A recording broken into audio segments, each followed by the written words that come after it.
Anyway, so hello everybody. Welcome to the latest TSF Zoom meetings. Good to see you all. It seems like a very long time since we've met, but it can only be about a month.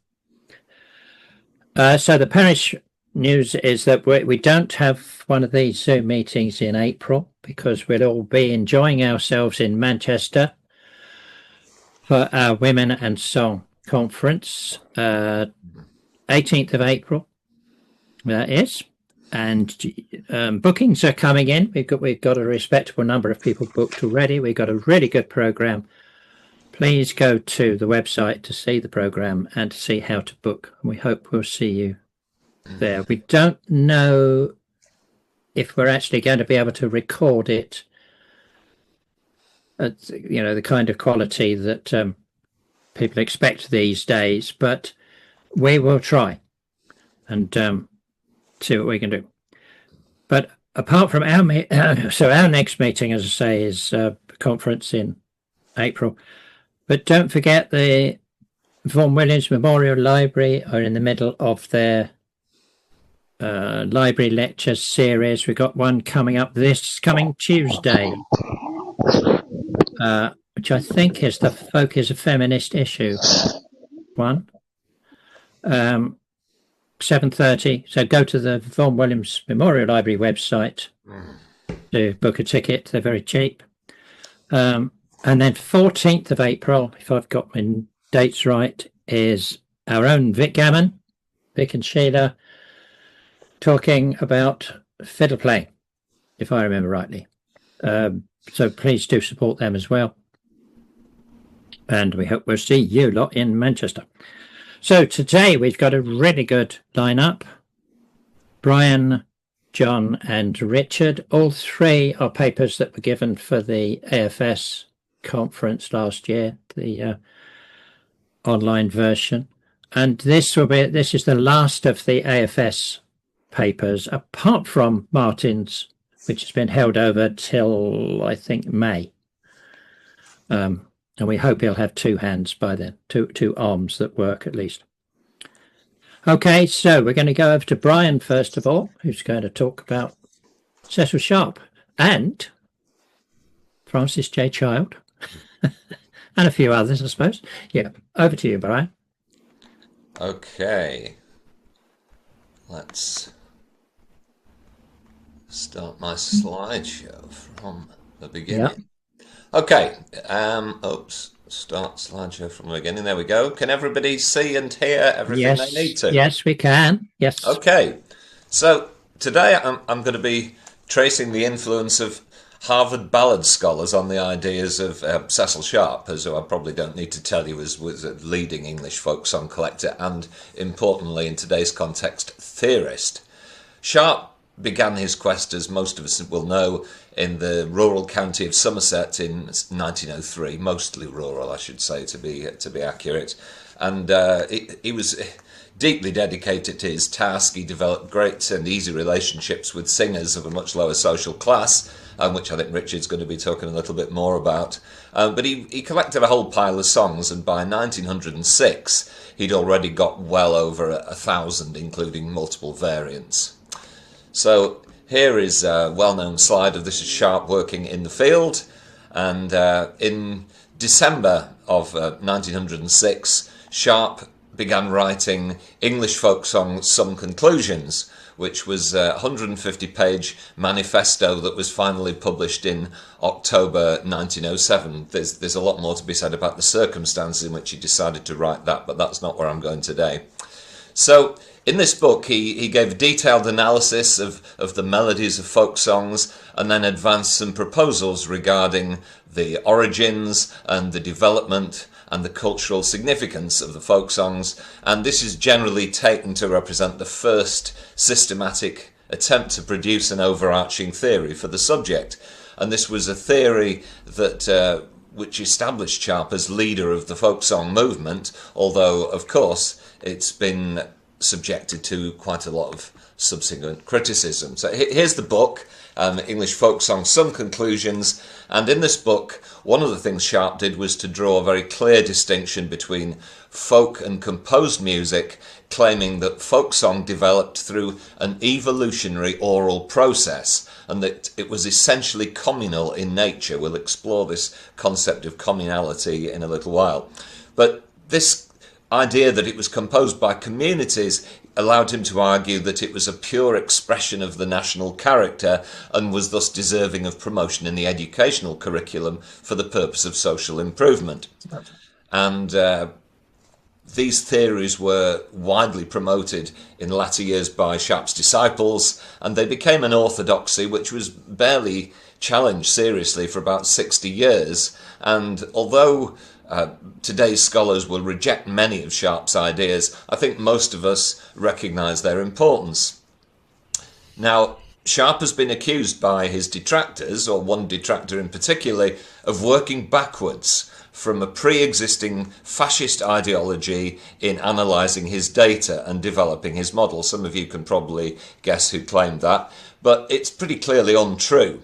For a start, he began to explore the theoretical side of folk song after he had begun collecting. He didn't go into the field with too many preset ideas on that score, and many of the ideas that he puts forward in this book owed a lot to previous scholarship. So, to understand Sharp's thinking, I looked in detail at the content of his early lectures on folk song. And if you go to the archives, which are all online at the Vaughan Williams site, you'll find extensive notes to at least 25 lectures that Sharp gave on the subject of folk song. And to some extent they're repetitive. He trots out his favourite anecdotes and points of theory, recycles them over and over again, but there is some really quite important evidence that shows that his ideas were shifting as the years went on. So here was one of his places of employment, the Hampstead Conservatoire, and he had a part-time post as musical director at the Conservatoire.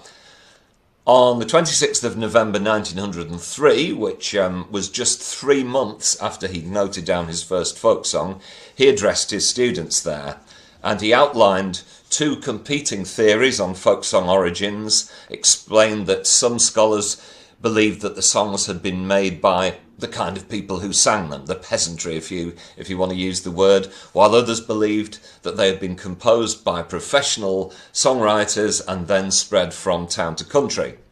So at this stage, in 1903, the photo was taken in 1906, Sharp was acknowledging both of these possibilities, but he was leaning towards the peasant composer idea, and the grounds he gave were that making up a simple song was easier than composing a piece of instrumental music, as the art composers did, and so making up simple songs could well be within the abilities of an untrained rural singer. And he told his students, "We must remember that the talent for art and other things is distributed without relevance to the human distinction of class." So Sharp was certain of one thing: the songs of whatever origin had been subjected to a process of evolutionary change. This, he claimed, was, quote, generally admitted, and was supported, he said, by his own empirical evidence of variations in song tunes and text. These were the whole concept of the variance of a given song. Sharp here was shown the influence of a guy called Carl Engel, who was a German musician and researcher who was settled in England, and Engel had proposed this kind of evolutionary mechanism. Individual singers would introduce alterations to the songs, and those which contributed positively to the beauty of the music would have a greater chance of being promulgated and accepted by the populace. The people collectively could thus be considered the actual composer, and this rendered the question of ultimate origin unimportant, very conveniently. Sharp, in the book, gives an account of the broadside and chapbook trade, and he describes the distribution of ballads by travelling packmen as a key element in the dissemination of folk songs. He was adamant that music hall and other popular songs were not folk. I mean, John might want to say something about that in a little while. And Sharp's lecture culminated in performances by trained singers of songs like The Seeds of Love, Hares on the Mountain and Brennan on the Moor, interspersed with anecdotes about the people from whom he'd collected them, and in later presentations Sharp would include a slideshow, and these are the kind of people who would be on his slides. We know these two women pretty well in the English folk song scene, Louisa Hooper and Louis White, the half-sisters from Westport in Somerset. And he would, in his lectures, he would show these slides and talk about the people from whom he'd learnt the songs and the debt that we all owed to them. So we're going to move on now from that 1903 lecture to 1905, when he addressed the students at Hampstead again, and it was clear that his theories had been evolving, appropriately enough, since they were evolutionary theories. So he said this time that orally transmitted folk songs underwent a life of continuous development, of constant change, always intending towards improvement.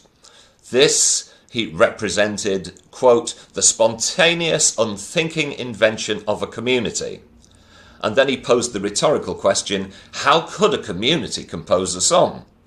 And then he attempted to answer the rhetorical question. To be honest, what he presented there isn't in no way a plausible model, but it included some significant clues as to where he was getting his ideas from. So here's a piece of a page of one of his lecture notes. So Sharp declared that folk ballads, tales and songs had arisen during an early period when the unit was not the individual but the community, and the people were, quote, as yet undivided into a lettered and unlettered class. At this time, when they weren't divided by book learning, there had existed a common atmosphere of ignorance so far as book lore is concerned.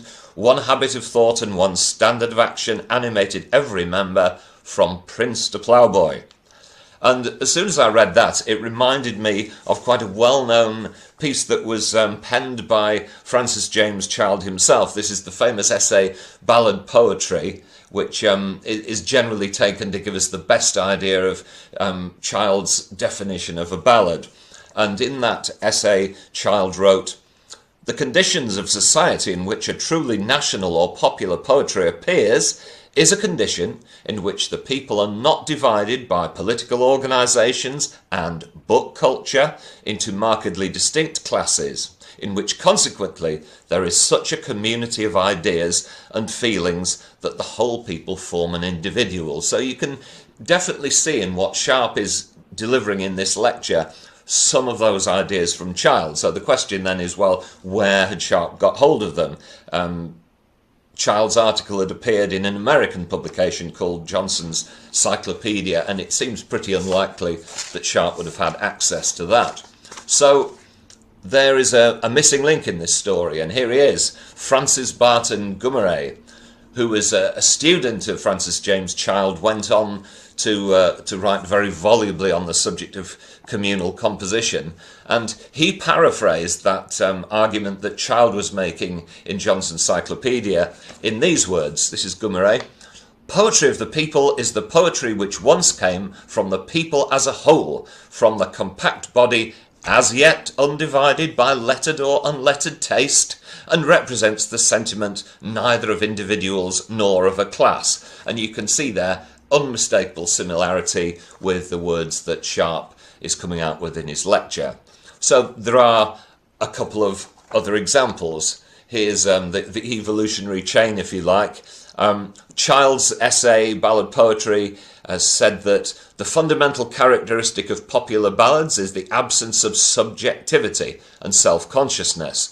And then Gummere goes on to say that the communal ballad was characterised by its entire freedom from the subjective element, and Sharp is now assuring his students that all agree that the communal song is never subjective. And there are further examples. I'll give you a couple more which just show even more clearly Sharp's debt to Gummere. There's a couple of passages here which, if you look at them, this is on ballad style and what they were calling progressive iteration, or we tend today to call it incremental repetition. And you don't have to read it all, but take my word, it's almost verbatim. There was a quote from a scholar called Ferdinand Wolff, again, which Sharp most likely got from Gummere, about the naive objectivity and the leapings and omissions of the ballad. Sharp trots all that out verbatim, as he does a passage from Wilhelm Grimm, and it just occurred to me that so much of this lecture is pretty clearly copied out of Gummere, that if Sharp had printed this in some conclusions, he'd have been facing a suit for plagiarism. So one slight problem with all of this is that the Harvard School, if you want to call it that, was dealing with ballad material that was really quite different in nature from the sort of songs Sharp had collected, which were shorter, they were more recent, and they tended to be more concerned with ploughboys and shepherdesses than the doings of medieval aristocracy. But Sharp didn't really acknowledge that. He tended to slide between the terms folk song and ballad as if there was no difference between them. But it is quite telling that when he came to choose songs for this 1906 lecture, sorry, what's that funny noises there? Are we getting an echo? No, it stopped. Okay. Sorry, the choice of songs that he chose for his singers to perform in the 1905 lecture is really quite different from the ones he presented in 1903. 4 of them were now from Child's anthology, and even the ones that were not from Child's collection, Sharp was emphasising how old they were and how they were buried deep in antiquity, just as Child's ballads had been. So here's a little note he made about Bruton Town, which was presented in this lecture, and he's tracing this back to the Gesta Romanorum and Boccaccio. And they also sang The Trees They Grew High, which he described as an ancient traditional ballad, and The Old Horse, which is a fairly innocuous song, but Sharp managed to claim, rather implausibly, that this was all about some relic of Odin's mythical steed. So he was definitely getting onto this idea that these songs were really very ancient. But there was another way in which Sharp's material did not really match that of Gummere and Child, because they were concerned mostly with the poetry of the ballads, and of course Sharp was much more interested in the music. And that wasn't, as some hostile scholars have suggested, because he just didn't care about the words, but it was because the words he found, he believed them to be degenerate and garbled, as they often were. Sometimes he was dealing with fragments that didn't make any sense at all. They were also often clearly derived from broadsides, and Sharp regarded those as inferior doggerel copies, and he'd been moaned having begun his work 100 years too late. If only he'd been working in the 1800s instead of the 1900s, he'd have been finding gems the equal of those in Child's English and Scottish Popular Ballads in the Somerset countryside. But the tunes, he thought, had been unconsciously retained by the people, and so they were not corrupted. They survived in their unconventional glories, and he just assumed that they had evolved just as these other scholars had believed the words had done. And here we come to Sharp's 3 evolutionary principles. Many of us will be familiar with these before, and these began to be introduced to lectures during 1905. You won't find them there in 1903 at all, but he's developing this idea of the 3 Darwinian principles of folk song evolution. Continuity meant that songs would survive recognisably through the centuries, through the generations. Variation referred to the alternative versions he'd found in the field and committed to his notebooks, and selection, which was the process by which communities would favour those variants that they found the most pleasing. And where in his previous lectures he'd just mentioned the word communal in passing, by the time we get to a lecture in December 1905, it's in capital letters and it's underlined. Significantly also, by this point, the communal song was now held to express, quotes, race ideals. But again, this is referencing Gummere's language. Gummere is using the word race a lot in order to describe the cultural importance of the ballads. And this gave Sharp an opportunity. It was a practical application of his theory, and this was what he was expounding in some conclusions, that creating a public familiarity with indigenous folk song would encourage an English school of art music and counter the German hegemony over art music, which Sharp and others got very exercised about. And the other application he proposed was the use of folk music in education, believing that unison singing in the classroom of these old songs that reflected the national spirit would create a more cultured and patriotic cohort of children. And I have to say that during my old school days, which were quite a long time ago, but nonetheless, we were still singing songs that had been collected by Cecil Sharp. This is not from my school. I was actually at school somewhat later than this, but it's a nice picture anyway. So we need to stress that when Sharp is using the word race in some conclusions, he's using it interchangeably with nation, and the same happens in a lot of his other writings. One quote he makes is that probably nothing so perfectly expresses the inner life of the soul of a nation as folk song, and he told that to an audience in 1906. So he had by this time all the building blocks ready for some conclusions. That when he came to write that, he paraphrased a lot of the stuff he'd pinched from Gummere beforehand. One of the significant things he does in some conclusions is put forward a review of the literature on the controversies over communal composition, and this references the Brothers Grimm, Friedrich von Schlegel, William Motherwell, and he credits Gummere's admirable essay in giving this review of the literature, and it's obvious that he's pulled it straight from Gummere. I'm getting that annoying little echo again. I'm just going to see if I throw my phone over there somewhere, that might stop it. Where am I up to? Oh yes, there's another... Oh bugger, excuse me, sorry, pardon my language. Sorry, somebody isn't muted. Oh, is that it? They're muted now.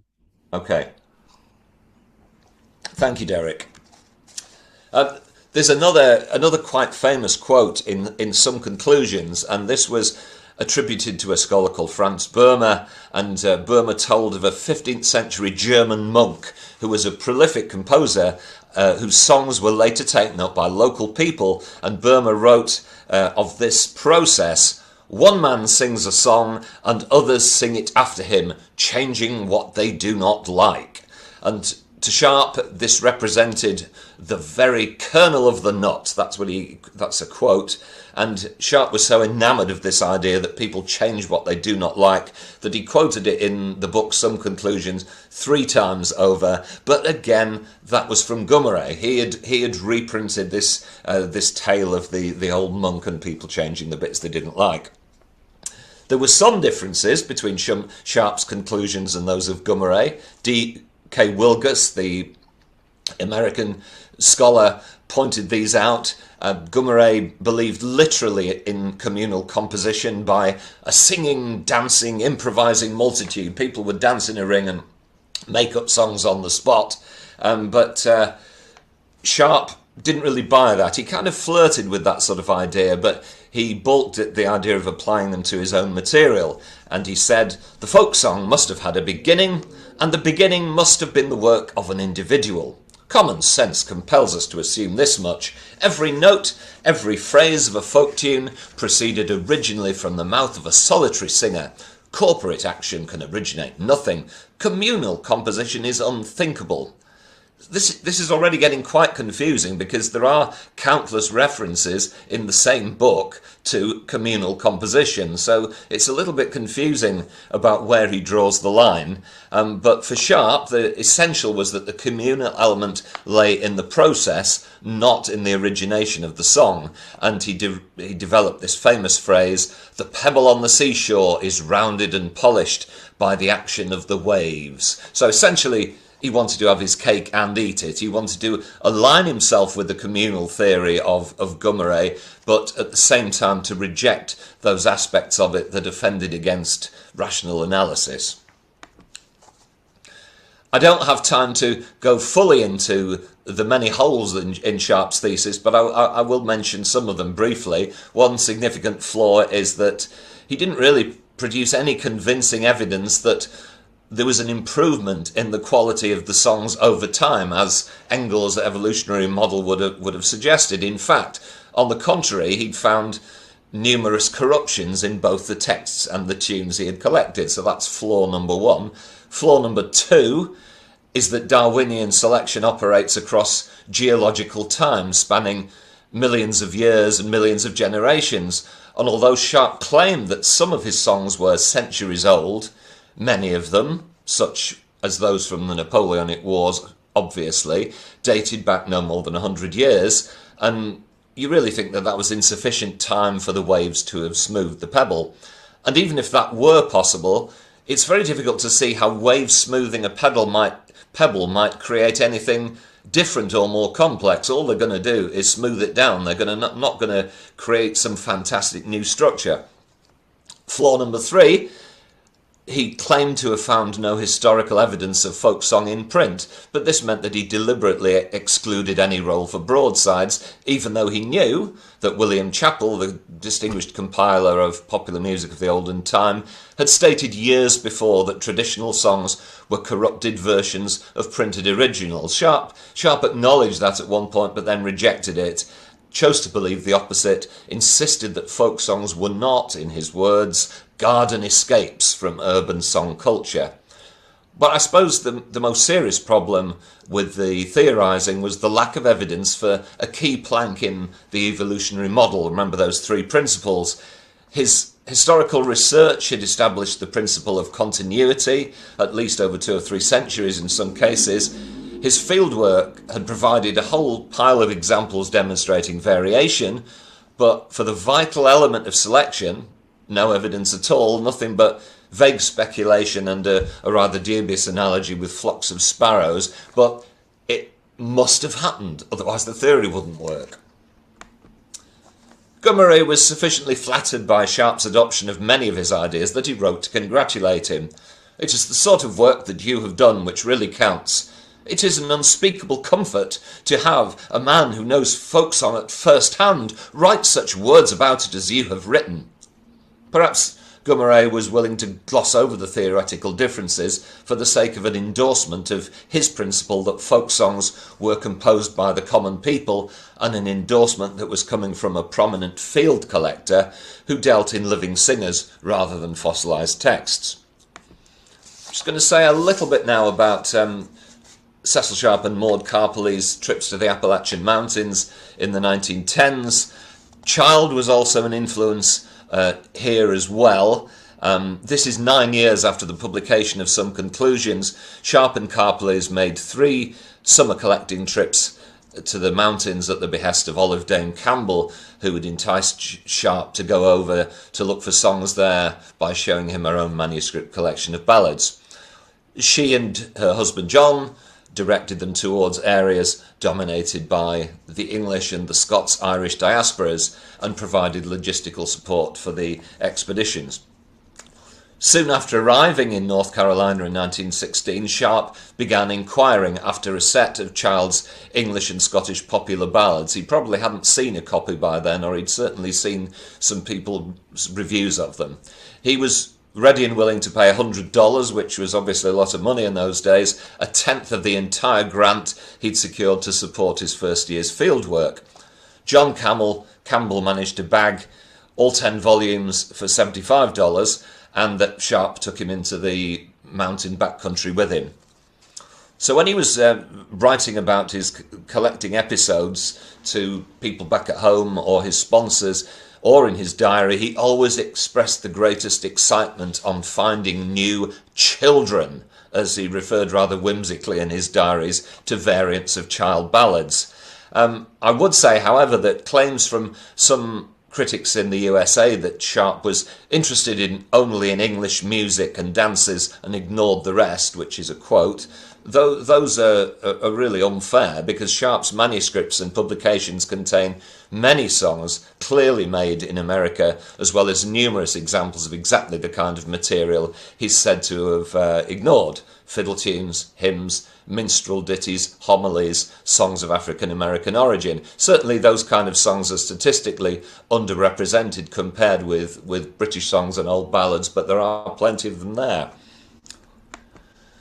The 1917 edition of English folk songs from the Southern Appalachians, for which Sharp gave Olive Campbell joint author credit, although he noted the majority of the songs himself, contained 37 child ballads amongst its 122 titles, with 57 songs of probable British origin, 28 songs of likely American origin. Sharp was an early adopter of what D.K. Wilgus termed the child and other arrangement of the songs, which meant that he placed those represented in Child's collection first and in numerical order as laid down by Child. And where in previous publications Sharp's normal practice had been to select a single example of each song according to his aesthetic preference and furnish it with a piano score, in his Appalachian collection he didn't bother with the accompaniments and instead accommodated multiple variants according to the practice of Child with the ballad text. So this is Lord Randall as presented in the Appalachian collection, as opposed to a previous publication, Folk Songs from Somerset, in which he just had the one version of Lord Randall with a piano score. So I'm going to move on now because we're running a little bit short of time. This is my last half page. Sharp wrote from Kentucky in 1917, "Some of the ballads I have found lately are really beautiful, e.g. Edward, Young Hunting, Two Brothers, Two Sisters, etc. I had found most of them out here before, but not in such a perfect form. That is really why I am going on collecting. I won't find any new ones, but I get, by degrees, supremely fine forms of each of them. In this way, I have established, in quotes, as I call it, quite a large number, which by degrees I hope to publish. The text in some cases are finer than any in Child, and the tunes are very wonderful." So you can see he was definitely most fascinated by the examples he found in the field that were from Child's collection. Unfortunately, his ambition to publish the material he had collected after 1916 didn't come to fruition during his own lifetime. He approached Yale University to beg support for a large volume that he thought might complement Child's own work, but he was turned down, and this prompted a typical diatribe in his diary. "I have nothing to expect from Yale, nor, I am convinced, from any other quarter in this Philistine country. This is merely a material, moneyed place." Apologies to my American listeners today. It was another 40 years before Bertrand Bronson provided an exhaustive anthology of ballad tunes, and his volumes included hundreds of transcriptions from Sharp and Carpeles. Coming to the end of Sharp's life, his faith in the communal theory that he had been championing in 1907 never faltered. There's a sheaf of papers in the archive titled Ballad Notes, clearly written in later life after he'd been to the Appalachians, and here he gave pride of place in a section of these notes that he'd headed Origins to the ring dancers of the Faroe Islanders and the verses they would extemporise, and that was a phenomenon on which Gummere had placed great importance, despite the relevance of the ring dancers of the Faroe Islanders to anything resembling a narrative song. So Sharp concluded with this quote from George Meredith: "Ballads sprang like mushrooms from a scuffle of feet on the grass overnight." And the ghost of Francis Barton Gummere smiled on him. There you are, that's it. Great stuff, Brian. Thank you. That was wonderful. However, you have used up all the question time. Yeah, I always try to do that. But that's fine. Shall we overrun a bit, ladies and gentlemen? 5 minutes of questions or comments, but there was a hell of a lot in there that that we could unpick with questions, and I hope it'll be published in some form or other in the near future. Anybody want to put up their hand to make a question? Michael, did you say something? I said we're working on the publication. Oh, yes, we're hoping on the publication of the papers certainly. for the entire meeting. Brian, do you happen to know which edition of Child that he obtained? Because because he probably couldn't have gotten the 10 volume. He might have got the 10 volume in 5, which would have meant it would have had literally in the front an essay on the Child article that had been published in the Johnson Encyclopedia. So I've lost his name. Ballad and Epic. Right. Huh? No, I'm sorry. I'm just acknowledging what you're saying. Yeah. So that it may have been, in fact, that he had a description of what was actually in the Johnson Encyclopedia article as the front piece to that, because at that point it had both Kittredge's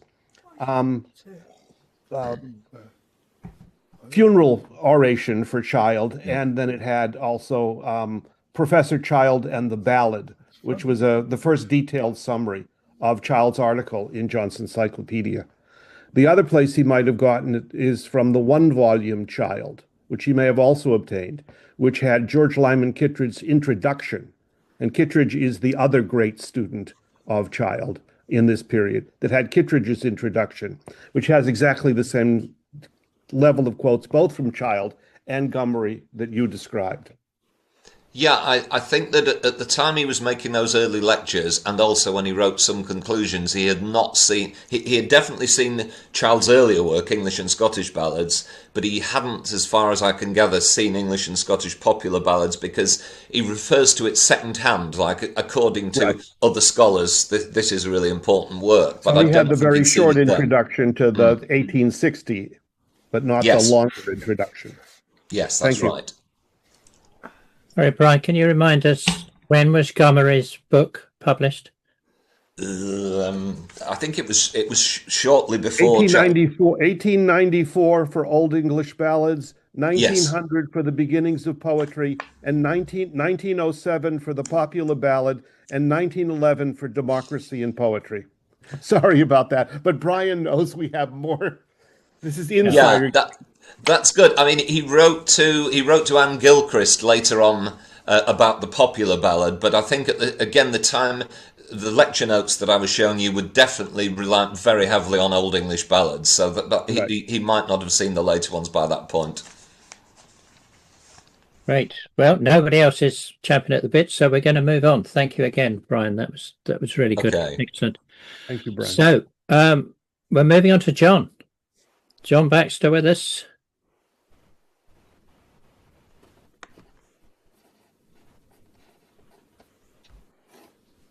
Talking about music hall, of course.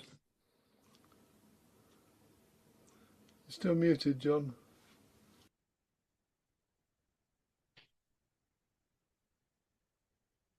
That's good. Yeah, we have that. Okay. I have a squeaky chair. I apologize. Okay. So I gave a talk at the American Folklore Conference on the impact of Victorian stage songs on the traditional Anglophone repertoire in Britain and Ireland. And it was delivered at a meeting called James Child at 200, Restoring and Restoring the Disciplinary Role of Ballad and Folk Song.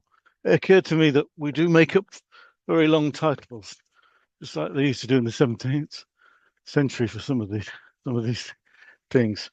But that's an aside. I'm going to talk about the big picture regarding my project on folk song and musical. And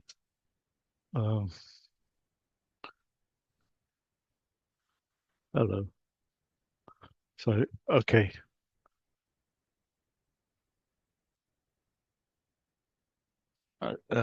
Sorry, my slides aren't working in the way I expect them to. Okay. I wanted to start with a quote from Steve, which is explains why I started this work and contrasts what the majority of people think now about the origins of folk songs. So Steve wrote in his rather large book on English folk song, most songs which were later recorded as folk songs were not written by ploughboys, milkmaids, miners, or weavers, but by professional or semi-professional urban songwriters and poets. Many songs started life on the stage in the pleasure gardens, concert rooms, tavern, or music halls, and we shall never understand this song, folk song, without taking these into account.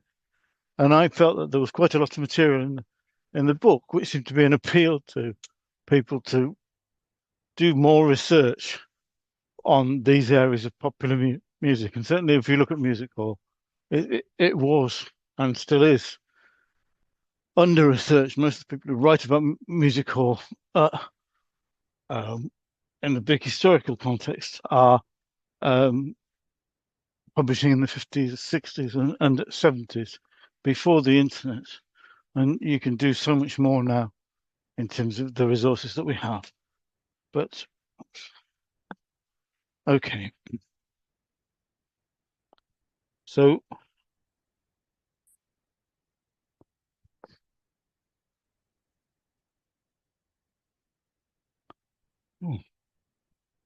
my word, I'm really making a mess of it today. Let me just take it back.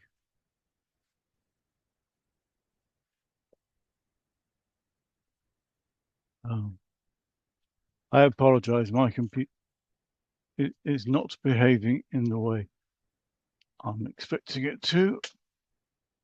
Okay. And as well as Steve's book, he has, of course, produced the folk song and broadside indexes, and this allows us to draw down data on the most popular folk songs. And I've taken the top 2,000 folk songs, measuring their topness, the impact, their rank, by how many entries they have in the round index, which is not perfect, but it gives an indication of how many times the song's been collected, how many times it's been published on a broadside, how many times people have written about it. So it gives a rough and ready guide to how important a particular folk song or ballad is. And what comes out, if you look at the top 2,000, is that 50% of the songs seem to come from the 19th century, around 20% from the 20th century, 20% from the 18th century, and around 10% we don't know. And the numbers start getting vanishingly small when you get past about 1600. That probably doesn't surprise anybody here, but I think it's useful context. Now, I wanted to look at Victorian song, but that sample was too big for me to work on. So I wanted a smaller sample that I could look at to try and draw some conclusions about the nature of the popular songs that survived in the folk repertoire. I ended up going down to 400, which start at Barbara Allen as number one in our chart, pop figures, with nearly 1,800 entries, and it goes down at number 400, although I suspect that it goes down to the Gypsy Girl. A lot of this data comes from Steve Gardam's project on the earliest known dates of songs, but I have added to it data that I have on blackface minstrel songs and musical songs in particular. So of the 400 most popular songs in the folk song index, around 18% have an estimated date of origin in the Victorian period, and there are 26 of them that we can be confident confidently state were written for the professional stage. 11 blackface minstrel songs, 10 parlour ballads. I'll go through what these things mean exactly. 6 musical songs and 3 theatre songs. Okay. So here are some of those songs, and I've highlighted the ones that I'm going to talk about. I'm going to talk about the Rose of Arundel as an example of a parlour ballad that passed into folk singing. Darling Nellie Gray, which has passed into the singing of traditional singers, but I'll say a few things about that. And finally, Jim the Carter Lad, very good song, which is a musical song. So I like to put some breaks in, so you can play the game if you wish to count the changes that have been made from the original published version. This is the original published first verse and chorus of the Rose of Arundel. So if you want to play the game, you have to count the number of changes you hear.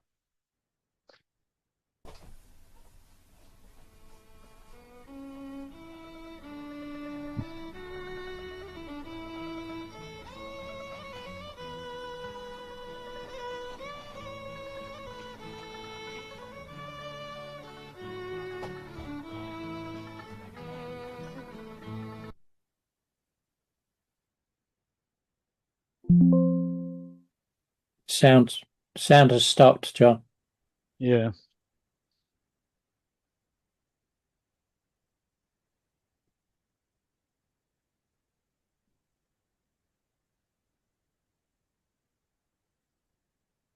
If there's any chance of turning it up, that would help. That's what I think that's what made it go away. Oh, right. We could hear it, but it was quiet. Is that louder now? Yeah, but it's a bit louder and it's there, so carry on. Yeah. Oh, yeah.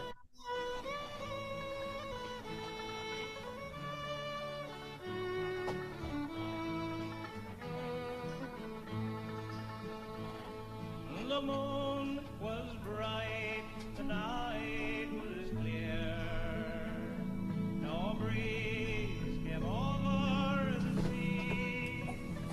When Mary left her Highland home and wandered forth with me, the flowers bedecked the mountainside, fragrance filled the vale, but by far the sweetest flower there was the rose of Arundel. Oh, the rose of Arundel, sweet rose of Arundel, by far the sweetest flower there was the rose of Arundel. Okay, so Rose of Arundel is road number 1218. It's rank 186 in the 130th edition of the Roud Folk Song Index. I'll talk about where the song comes from in a moment. Is it a parlour ballad, or is it a theatre song, or is it a blackface minstrel song, or indeed is it a musical song? It's been performed in all those different contexts. Okay. So there have been heated debates as to whether the correct spelling is Alandale or Allendale, and whether this means that it's an Irish traditional song or a Scottish traditional song. You could argue it's either, but it certainly has a point of origin in London in the early 19th century. The earliest reference we have to the song is when it was published in 1813 in London, because it was being sung by Mr. Wilson in the opera Rob Roy at the Theatre Royal in Covent Garden. And it was written apparently by Charles Jeffreys and Sidney Nelson. And the sheet music is advertised there at 2 shillings, which is quite a lot in the early 19th century. It wasn't in when Rob Roy was first performed in 1818, sorry. It did not include Rob Roy, but it was introduced, we think, in 1830 or 1831, interpolated, because theatres didn't operate like they do now. They were much more like a variety show, and even within a play, they would change the music and introduce new music to spice it up after it. So the play had been around 10 years. They obviously thought they need to do something to make it even more popular than it was. So I'm saying play, but it's an opera. They introduced new songs into the opera.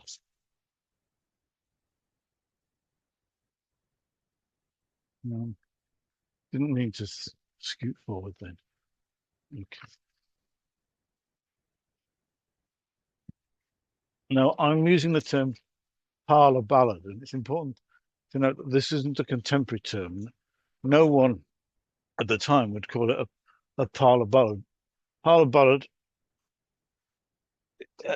contains within it a whole number of ideas, which are not all positive, because most writers have dismissed these songs, which were written for amateurs to play and sing, middle class amateurs, often women, and they are ridiculed for being untalented and the butt of jokes.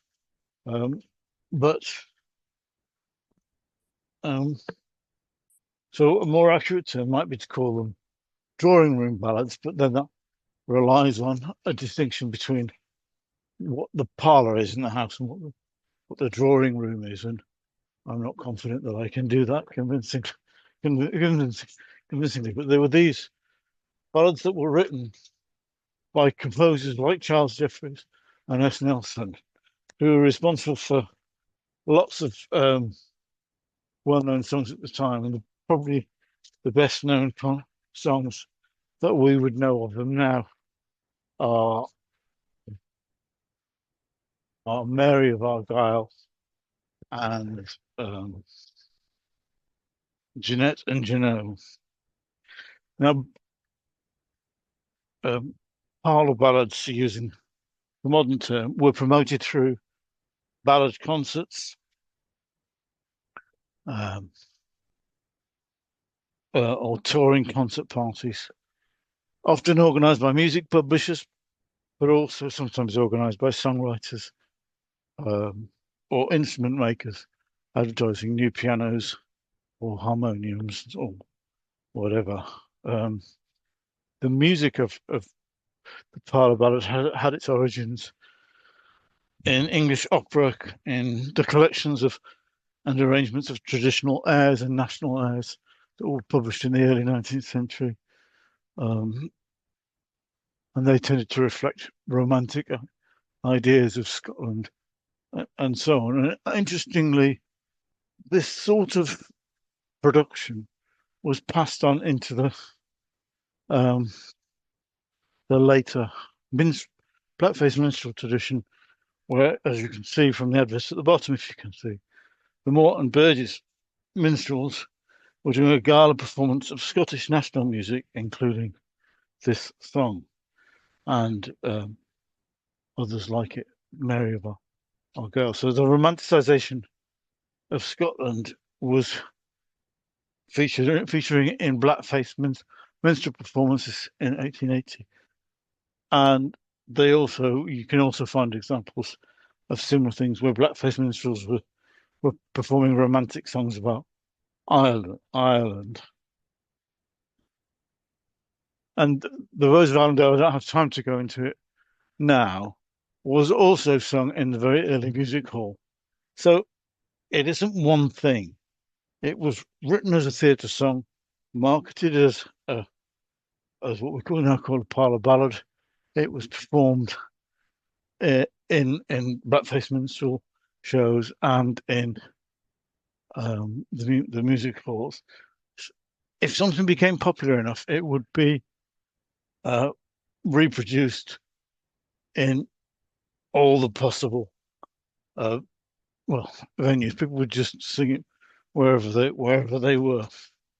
Right. Let's listen. Stop listening to me for a minute and listen to the magnificent Louis Armstrong.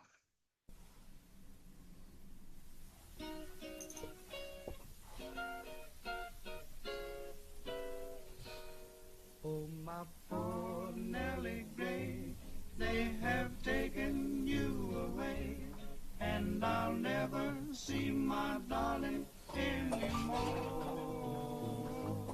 I am sitting by the river, and I'm weeping all the day, for you're gone from that old Kentucky shore. Oh, my poor Nellie Gray, they have taken you away, and I'll never see my darling anymore. Oh, well, I am sitting by the river, and I'm weeping all the day, for you gone from old Kentucky shore. Sorry to stop Louis in his trumpet solo. It's road number 4883. It's number 370 in the rankings. There are 141 entries in the version of the folk song index I was looking. So, as far as featuring in British repertoire, it started life as a blackface minstrel song, but it actually had its origins as an anti-slavery song in America in 1856.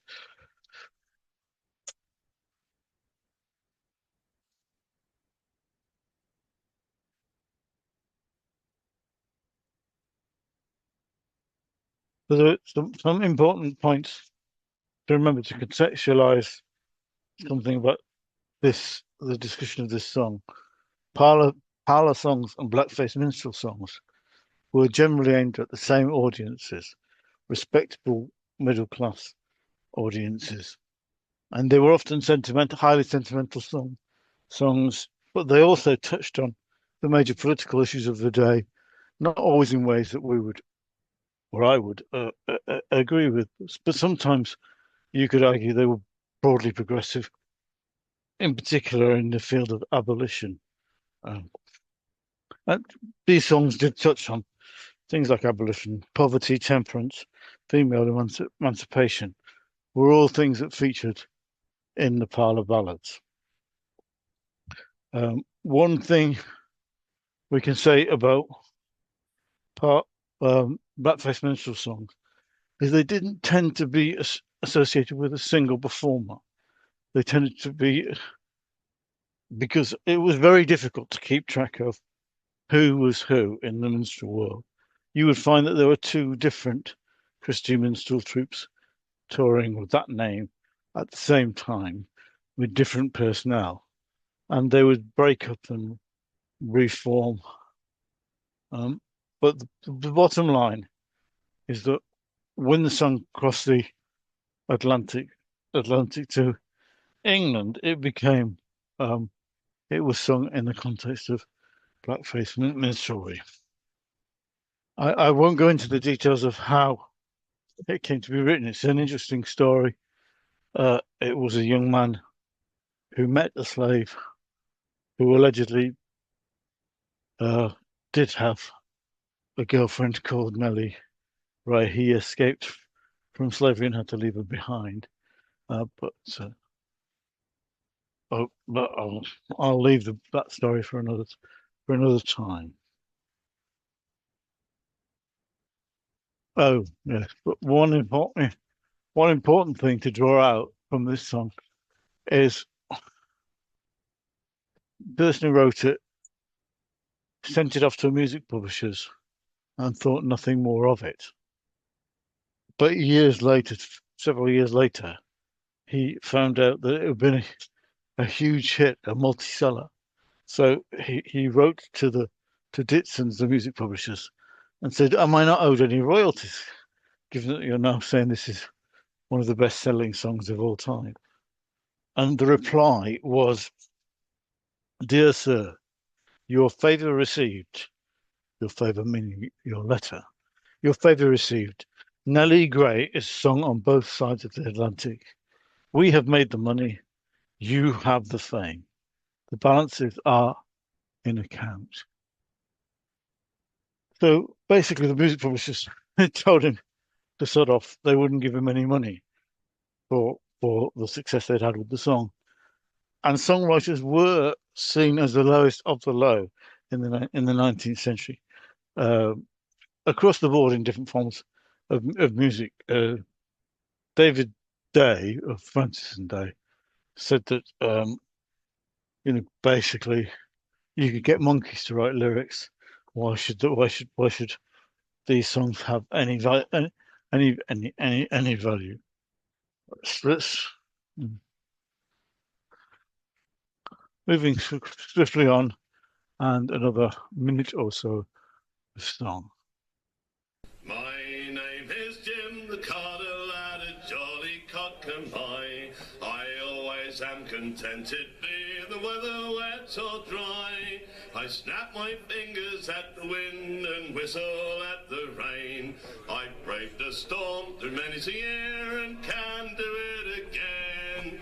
Crack, crack goes the whip, I whistle and I sing. I sit upon my wagon, I'm as happy as a king. My horse is always willing, and I am never sad. There's none can lead a jolly life like Jim the Carter's lad. Anyone, if there's anyone can identify that pub, I'd be interested to hear it. Okay, so that's road number 1080. The ranking is 302. It has 158 entries in the Road Folk Song Index. It was originally sung in the music halls of Scotland and Northern England, composed, written and performed by a fellow called Harry Lynn. And there is a caricature of Harry Lynn. He was a big, tall fella. Yes. He was a huge star in the halls of Northern England and Scotland, and had little or no success in London. He wrote all his own songs, but they didn't tend to get, apart from exceptions like the Highlandman's Toast, they weren't published as sheet music. He was a highly successful performer, a highly successful songwriter, but he operated outside of the main the geographical region where music publishing was most important, which was London. So he didn't have success getting his songs published as sheet music, but nonetheless, he did make a living performing and selling songs. His Jim the Carter Lad went over to America and was sung by American star comic Gus Williams. So it was an internationally successful song. There were it was collected 50 times in it, 51 times in England, 6 times in Scotland, 3 times in America, and once in Ireland.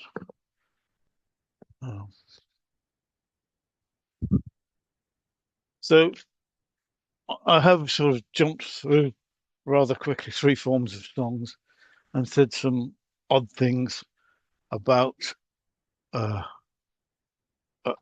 they were produced. I think this is relevant for us in looking at folk songs. We can, if nothing else, we can have an original form, the ultimate point of origin, and you can see that some of them in performance have been changed quite drastically from where they started, whereas others seem to be sung almost verbatim could be sung verbatim from the sheet music or the earliest published forms.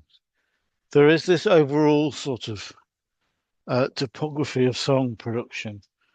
So if you were going to really look at 19th century songs, you'd have to include some things I haven't talked about today. Things like carols, glees, hymns. Election songs were incredibly important. Opera, theatre, parodies. Every Victorian song that had any degree of success was parodied, often several times. Drawing room ballads. Those people were writing songs specifically for broadsides, particularly in the early half of the century. There was musical songs which tended to get exported to America in the early part of the Victorian period, and vaudeville and Tin Pan Alley songs increasingly took over in the later part of the Victorian period. So there's a lot to understand, a lot of work to do to try and understand where these 19th century songs came from and how they became converted into folk songs. I think there's a lot more I could say, but I better stop there.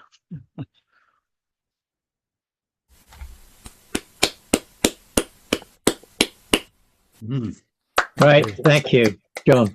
Excellent, as always. Do you want to unshare? Yes. See the people. That was lovely. I really enjoyed that. It never. You quoted my book when I was writing the book. This is going to sound stupid. It never occurred to me that people would quote from it. It never crossed my mind that people would take it to that extent. And I wonder if Gummere felt the same. He wrote this book and then Cecil Sharp starts quoting it all, word for word, and he thought, oh, I didn't know anybody was paying that much attention. That's not that. It's not that. I tried Click on the arrow. Yeah. Anyway, a couple of questions. We are running late, but certainly we've got time for a couple of comments or questions there. Oh, there you go. Anybody want to put their hand up? Speak now. Yes, Vic. Hi, Vic. Hello. No, just a couple of observations, really. I mean, it's very interesting stuff. The way this stuff diffuses is really interesting, and I'll just give you some couple of examples from just out of the top of my head. The Jeffreys, you know, he writes a great popular song in Rose of Allendale, and he also writes Bonnie Mary of Argyll. Jeanette and Jeannot becomes a dance tune in Sussex fiddle players' manuscripts, you know, so that's the way it gets into that sort of thing. Nellie Gray, I mean, you're probably familiar with that tune because it's Keep Your Feet Still, Geordie Hinney, Joe Wilson's great song. It's also Maggie May, which again are you know, standard English popular songs. Parodies, I mean, parodies really interesting. Sometimes the parody outlives the original. You know, I came across a Thomas Moore song from the early 19th century, Oh Molly Bourne, and the parody Oh Molly Brown was collected by Percy Grainger in the early 20th century. We'd forgotten, I'd never heard the song. I don't know if Grainger had. He didn't notice it as a parody, but you know, you've got so this stuff is not, it's not just it's taken up, it's also infusing all sorts of popular musical culture in a really interesting way. But that's absolutely fascinating. As John says, there's just so much work to be done. You know, it's just amazing. Enough. I was planning to say something about Maggie May. Stan Hugill said that he'd heard a song called Nellie Ray, which was the point of origin in the 1830s. If you take that out, I think he was probably wrong.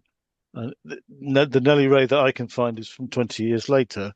And once that falls out, it becomes very obvious that Maggie May is a direct parody of Nellie Gray. The first of the verse and the chorus the tune is identical, but the the words are quite clearly one derived from the other. Obviously, if we find something earlier, I'll be blown out of the water, but I'd be very surprised. I think Maggie May is a straightforward parody of Darling Nellie Gray. It shows, doesn't it, that, well, I'm an indexer, I would say this, but it's only when we get right down to the detail of each individual song and do enough of these song type investigations that I think we can really understand what was going on. Because if you take a general view, I think it's easy to jump to conclusions that are wrong, basically, and we need more of this tracing of individual songs through and finding out what happened to them and who did what. But it's always bitty, isn't it? You can never get to the you can't get back to every time somebody sang Darling Nellie Gray, because there'll be millions of them. So we're always a bit in the dark, aren't we? Anyway, I'm just waffling because nobody else got their hand up. Thank you, John. And we'll move on to Richard, who won't overrun. So, yeah, right. Let me find the right button. Hang on. No, that one. Share. That one. Share. From the beginning. Yeah, we are sharing. That's good. There we go. Right. It's not started. Oh, there you go. Yes. Yeah. Okay. Just remind myself where we go. Right. This paper looks for evidence to examine the relationships between collector and singer and the nature of the collection encounter using the collector's records and contemporary accounts. Inevitably, the singer's side of the story will be much more tentative, given the small number of their own words that have survived, most of them through the collector's filter. Therefore, some aspects of this research are more in the nature of a thought experiment. The findings are based upon a research programme I started a year ago to identify and document the lives of English traditional singers, using the Roud Index as a source for the core data. This is an enormous project, so some of the findings very much a work in progress. The figures about the song counts in particular will be in the right ballpark, but may not be entirely accurate at this stage. At present, the research is bounded by the years 1890 to 1924, and therefore so is this paper. There are several rosy-tinted anecdotes about the interactions between collector and singer. Sharp's epiphany on hearing John England in the vicarage garden and Vaughan Williams first hearing Bushes and Briars make great tales, but the meetings were nothing like as spontaneous as the tales make out. What did the collectors expect? Cecil Sharp expected to find songs from the common people, those whose mental development is not due to any formal system of training or education, but solely to environment, communal association, and direct contact with the ups and downs of life. They were the unlettered, whose faculties had undergone no formal training whatsoever, who have never been brought into close enough contact with educated persons to be influenced by them. He states that it is a waste of time to call upon singers under the age of 60. I would contend that Sharp was not really talking about a different social class here, but trying to describe a prelapsarian peasantry untouched by the present world, who treasured the songs of their forefathers from many generations before. This was certainly a fantasy, although to some extent his definition of folk song required that such people existed. He notes that the average age of the 38 singers who contributed to his folk songs in Somerset was over 70, but the average age of all Sharp singers was about 62 in Somerset and 65 elsewhere, so many of them would have been under 60. The average age of Ella Leather and Percy Granger's singers was 63, but even these figures can be deceptive. The average age of the 16 singers that Sharp met in the Hambridge and Westport area was only 43. Interestingly, Sharp's expectations about literacy was even less accurate. Literacy of a sort can be determined from wedding certificates where available, and the 1911 census if the informant lived that long. David Sutcliffe's analysis of Sharp's singers show that rates are between 17 illiteracy rates rather are between 17% for Somerset and Oxfordshire and 21% for Gloucestershire.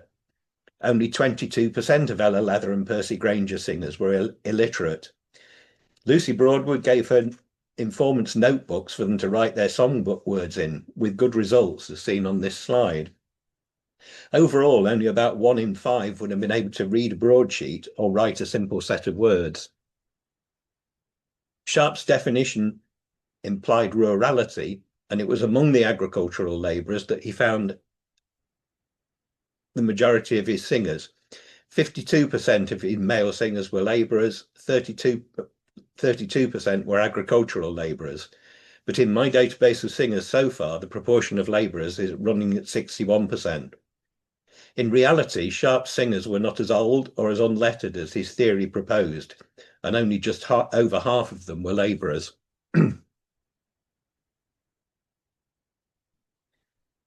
Baring Gould noticed a breakdown over the 19th century in relations between the farmer and the labourer.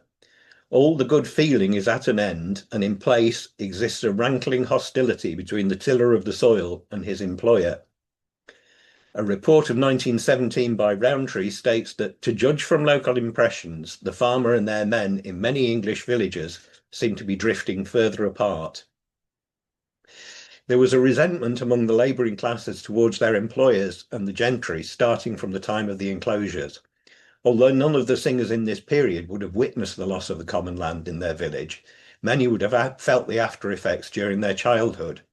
Pressure on wages, casual employment, rising prices, changes to the poor law, the game laws, transportation, and the brutal suppression of both violent and legitimate forms of labour drove wedges between the sides.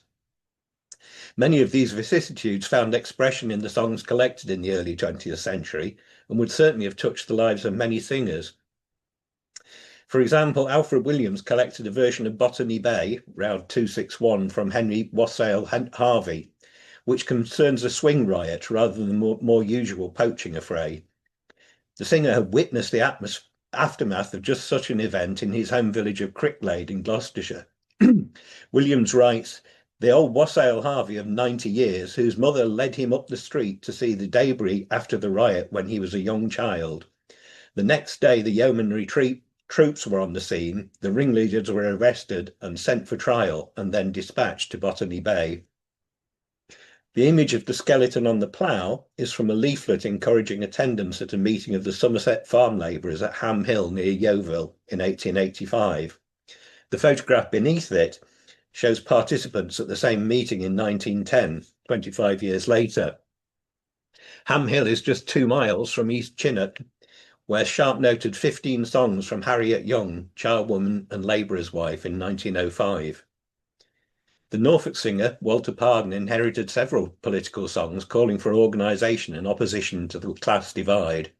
One example, "They would drive over the poor folks that stand in their way, you slave-driving farmers, you pot-bellied farmers, you're forced to give way to the labouring man." But there was a compromise. Social class differences existed in the English Edwardian society, an unmistakable fact, recognised by all people on each side of the many divides between English society during that period. The divisions were much more subtle than the standard three-tier system, with nuanced boundaries determined not only by occupation but also by behaviour, respectability and many other factors. The majority of the singers encountered by the collectors in this study were at the lower end of the rural working class. The majority of the collectors were from the upper middle class or the lower end of the upper class. People of this sort were uncommon visitors in the life of the agricultural labourer. They knew the squire from a distance to touch their caps to, the clergyman on a Sunday, the schoolmaster perhaps if they had had any education, and the doctor in an emergency. The larger farmers employing workers and a bailiff foreman to manage them would have aspired to this higher status. The attitude of the labouring class to its employers and their social betters was one of deference, freely or grudgingly given. This was essential to them. Employment, accommodation, and well-being depended on the acceptance and acknowledgement of difference. Collectors coming into the rural communities would have been immediately placed in these higher echelons of society and accorded respect, but not much else in terms of social interaction by the singers they met. The labourers would have known their place all too well. Excuse me, I'm sorry. English agricultural worker in this period lived in an extremely small world. I have accumulated census and other genealogical data from about 200 singers so far, and calculated that on average they lived and died inside a circle of 19 miles diameter. Ella Leather's most prolific singer, William Colcombe, was born 4.9 miles away from where he died aged 90, and his only other residence lay halfway in between. From the chart, you can see that 50% of the singers moved less than 10 miles in their lifetimes. 23% were born, lived and died in the same village. Of course, there had been trips away, but on a labourer's wage, these would have been few and far between. The poorest would have been isolated even within their own village. Pub visiting was impossible. 2p for a reading room subscription and a halfpenny for the church collection were very hard to find. And despite romantic fiction, upward mobility was very rare in rural society. Opportunities for improvement were few, accumulation of capital when in grinding poverty was impossible. A couple of labourers in my study so far took on small farms or market gardens, but neither succeeded. Thomas Spencer of Lincolnshire, who sang for Percy Grainger, was described as a farmer of 11 acres in 1871, but by the next census was an agricultural labourer again. In most cases, the rural poor contributed little to the village community. Their skill and labour they gave to earn the basics of life. Their few spare coppers might go behind the bar. Songs were the one thing they could contribute. Sharp believed that this song was central to village life. It's easy to think of the singer's role as a passive handover of their song. Miller and Mansfield note that we run our own different kind of condescension if we fail to acknowledge the singer's acting roles in the collecting process. Sharp imagined the singer's joy when the collector calls upon them and tells them of his love for the old ditties. He only has to convince them of his sincerity to have them at his mercy. Elaine Rathbone wrote to Percy Grainger about her visit to Winchcombe Workhouse. There is an old one-eyed person with no teeth and a stammer. They are very keen to sing and have been racking their old brains and trying to remember all that they knew. However, not all singers were prepared to put themselves at the collector's mercy. Vic Gammon notes with various examples of resistance and sometimes outright refusal to take part in collecting. Although cajoling and bribery might help, singers were allowed to withhold songs, usually for decency's sake, perhaps because of the collector's class or gender, or because they were outweigh rude. Caroline Davison describes the embarrassment of the villagers being asked to sing at a tea party at the rectory, knowing their songs would be unsuitable. Charles Potiphar of Bushes and Briars fame declined to sing at this party, but declared himself willing to sing for Vaughan Williams the next day in his own home. Percy Grainger found that Samuel Holstock would not sing his songs on a Sunday, saying even in his wild days he had never done that.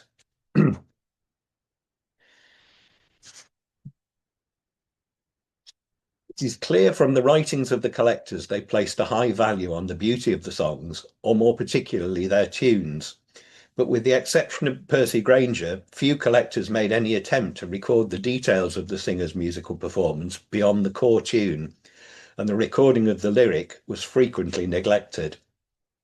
Frank Kidson stated, "The tunes I consider in general very good, in most cases very exquisite pieces of pure melody, but it must be granted that the rustic muse is better employed musically than poetically." The highest valued tunes were those that were not previously published, ideally not previously collected. They could then be published in the Folk Song Society's journal. Collectors also found uses for the tunes as sources for classical music composition, hymn music, for education, for lectures, and the publication of songbooks and arrangements. Some, but not much money, could be made from this. Roy Palmer says that the logical consequence of such views was an emphasis on tunes, a cavalier approach to text, condescension, selectivity, lack of curiosity, or at least a lack of information provided about the lives and full repertoires of the singers. The singers placed an entirely different value on their songs. Sharp wrote that the peasant guards these, his songs, with jealous care. The songs are his own, the product of his own class. He is proud of them, and they are exceedingly precious to him. They come to him as an inheritance, and he rates them at high value. There is nothing written about the singer's valuation of songs that comes from the singers themselves. The reasons they would have nothing to do with the song being an authentic folk song or having a modal tune. They were probably more swayed by a good story and a song that went down well in performance. Their songs were hard to find and learn. A good local singer would have the respect of their peers and would have earned a few liquid rewards from them, as well as noted by Baring Gould of his singing men. The songs were private property for sharing with friends and family and not for public spaces. The song collectors quickly developed a model of the sort of song they wanted to collect. Butterfly collectors of the time would note common species, enthuse wildly over one with anomalous markings, but treat moths with disdain. In exactly the same way a song collector might grudgingly collect a broadside song with a pedestrian tune, would rejoice in a song with a modal tune, and ignore anything with the sniff of the music halls, and their expertise enabled them to make these decisions in front of the singer. Lucy Broadwood noted that Mr. Burstow has a list of more than 400 songs, old and new, which he knows them by heart. Amongst them, about 50 or 60 are of the traditional ballad type, and these have been noted and preserved. Burstow actually knew 420 songs according to his list. This means that somewhere between 86 and 88% were neither noted nor preserved. This figure is worth bearing in mind when we look at how many songs were actually collected from each singer. On the 28th of August 1905, Cecil Sharp visited Bridgewater Workhouse, where he collected The Brisk Young Widow from George Radford. It was the only song he collected from George, and he later published it in Folk Songs from Somerset. In the notes on this production, shown on this slide, he states, oops, hang on, I've skipped a bit there. He states, Mr. Radford began by singing me a large number of composed songs of the last century, which were, of course, not what I wanted. I then asked him if he remembered any of his father's songs. Of all the tunes that Radford sang to me, this was the only one which showed modal influence, and that is some evidence of folk origins. George was 76 at the time, but nonetheless his own songs were not acceptable. The Brisk Young Widow was the only one of his father's songs he could remember. Alfred Williams, despite protestations that he collected all the songs that a singer had, clearly selected songs for publication in the same way. He noticed that unsophisticated villagers feel hurt at the decision to reject songs. It must have been a strange and rather humiliating for the singer going through their precious repertoire to see songs they had rejected without ceremony. Using data from the Roud Index, I've extracted 2,549 English singers who were visited by collectors before 1924. 48% of these singers contributed only one song. 63% contributed one or two. The one or two song singers contributed 20% of the songs. However, nearly 50% of all the songs collected in this period came from the 221 singers who contributed 10 or more songs. It is clear for every collector's goldmine, like Marina Russell or Henry Burstow, there were many for whom the experience of song collection would have been somewhat perfunctory. Excuse me.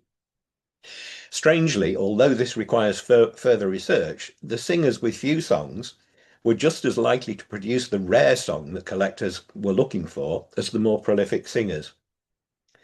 Why did so many collection encounters produce such frugal results?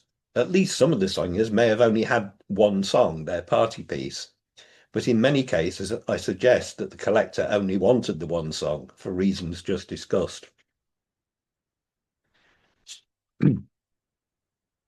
To the aged, unlettered agricultural labourer that Sharp was targeting, he must have seemed like a being from another planet.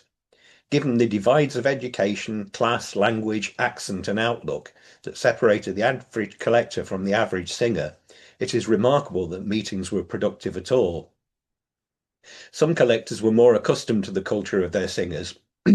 Sabine Baring-Gould expressed the great happiness it had been to me to make the acquaintance, I ventured to believe the friendship, of so many of our old singing men. Others, such as Ella Leather and Alfred Williams, were well acquainted with the agricultural labour. For most collectors, it must have been a challenge to win the confidence and respect of their informants. Vic Gammon says there is no doubt that taking down songs by the pencil and paper method was an arduous business. It required the complete attention of the collector and the complete cooperation of the singer. This cooperation would have been tested by the stress of the collector's process, the collector's dismissal of the singer's favourite songs, and shyness, sometimes nervousness, even fear on the part of the singer. Nearly half of these encounters produce one single song. We cannot know, of course, how many never produced anything at all. Singers could also dislike the result. John England certainly did not like the piano accompaniment to his Seeds of Love.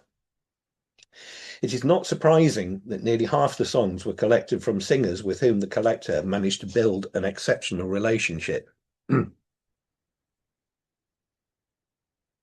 The more usual, less productive meeting would not have involved building a relationship. The process would have started with the collector trying to establish if the singer had any songs. Many would have denied this from reticence or distrust or shyness in front of a stranger.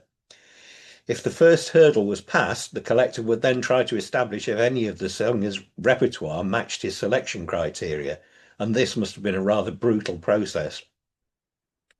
The singers the collectors were really after were those who delighted in their songs, were constantly expanding their repertoire, and were willing to perform.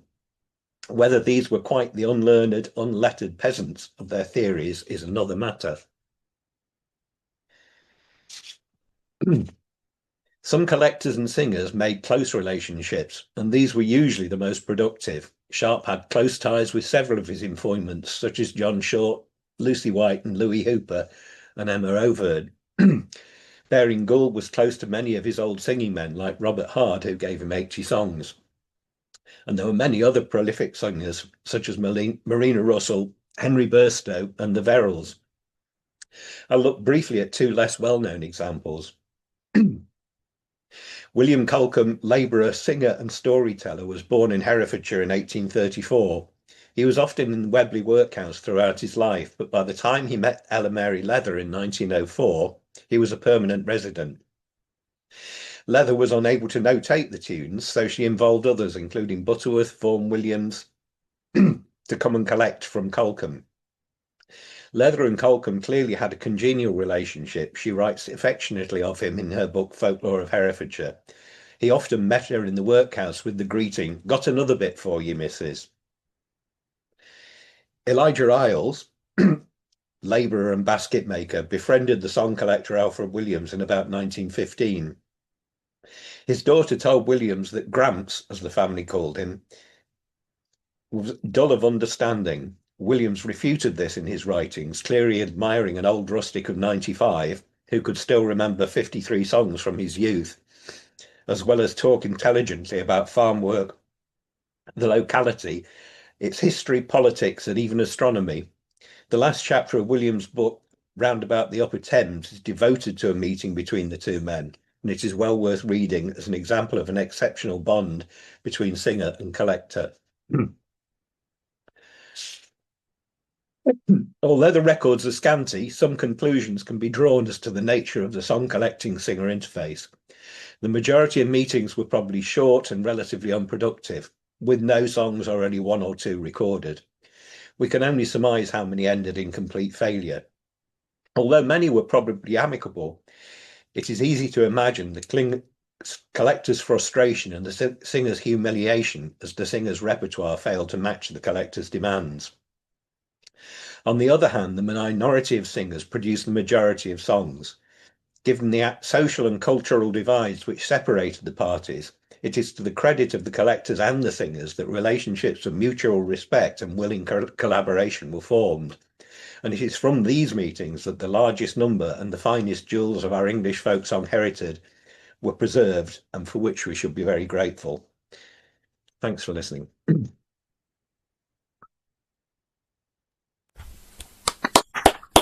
Thank you, Richard. Excellent. React. Where am I? You are sharing. Stop share. Good. There we go. Yeah. Here we go. Try the next one. Okay. We've got time for a couple of questions or comments if anybody wants to join in.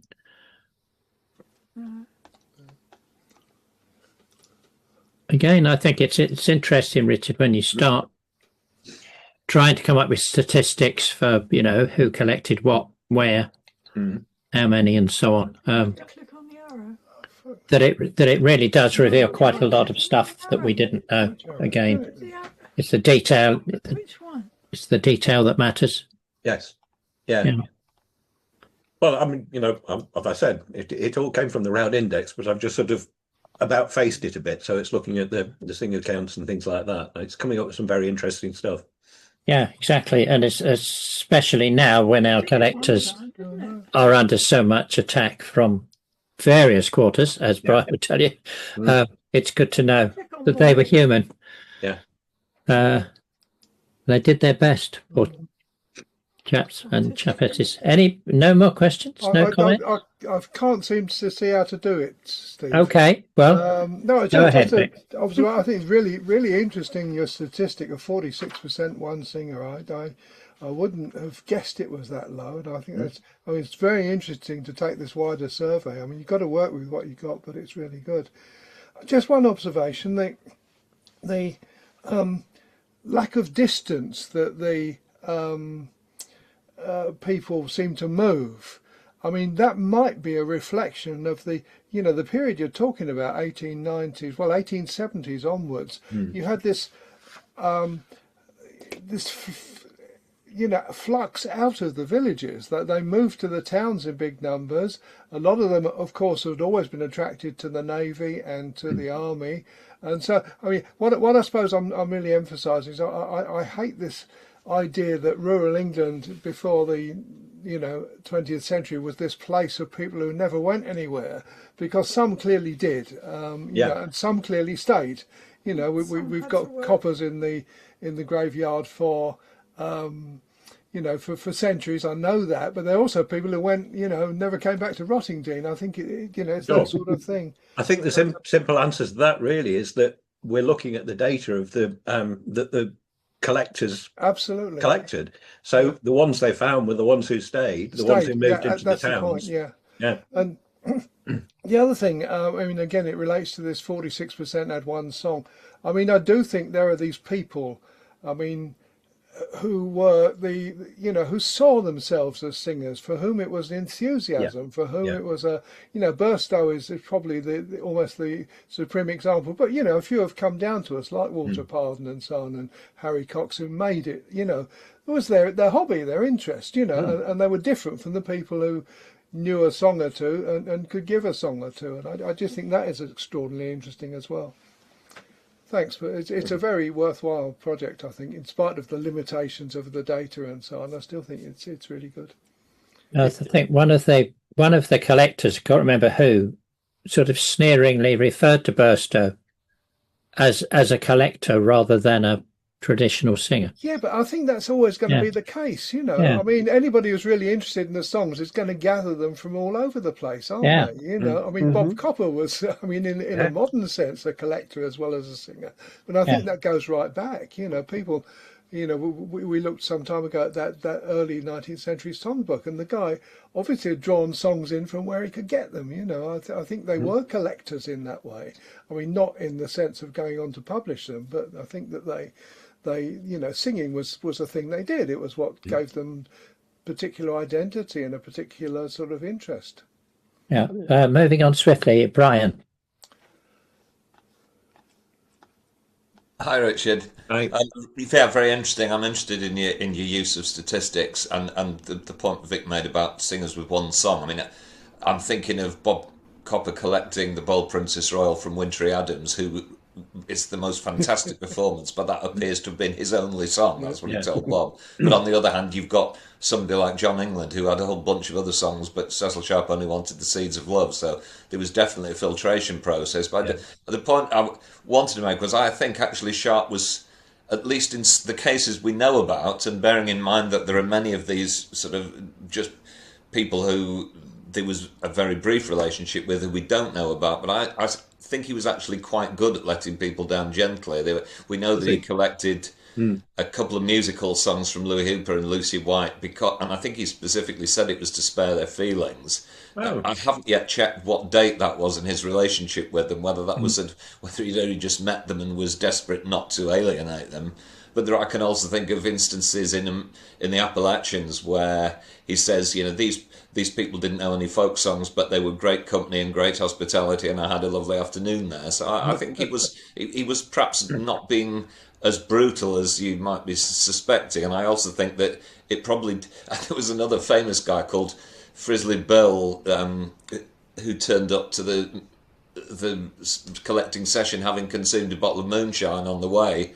And Sharp said he was supposed to be the best singer of the community, and he just produced rubbish. He was completely incoherent. But he said, he still gave him his $10 and sort of tried to say nice things about it because he didn't want to alienate the whole of the community by grossly offending these people who were part of the community. That's all. I'd be very interested in the reference about Louis and Louisa. If you could do that, if you find that for me, I'll be very interested. I'll pass it your way when I can. Thank you. Last question from John.